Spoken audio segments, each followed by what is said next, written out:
V glavnem mestu Švedske, Stockholmu, se leta 1833 rodi Alfred Nobel. Alfredov oče je inženir in izumitelj, a je njegov posel propadel, zato je družina brez denarja.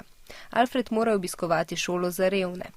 Čez nekaj let ima Alfred zasebne učitelje in dobiva boljšo izobrazbo, saj njegov oče v Rusiji dobro zasluži s tovarno eksploziva. Pri 17 že govori švedsko, rusko, francosko, angleško in nemško. Želi si postati pesnik ali pisatelj, a oče nad tem ni navdušen.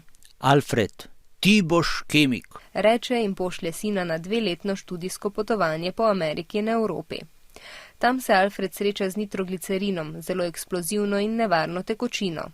Doma raziskuje, kako bi ga lahko uporabil. Zaradi poskusov umre več ljudi, tudi njegov mlajši brat.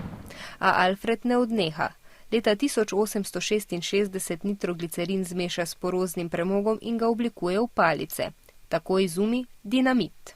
S tem izumom veliko zasluži, dobi vzdevek kralj dinamita, patentira 350 izumov in po vsem svetu odpre 90 tovarn z orožjem.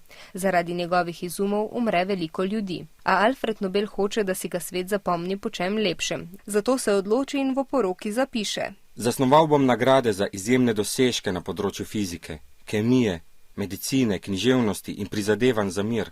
Za nagrade nameni skoraj vse svoje premoženje.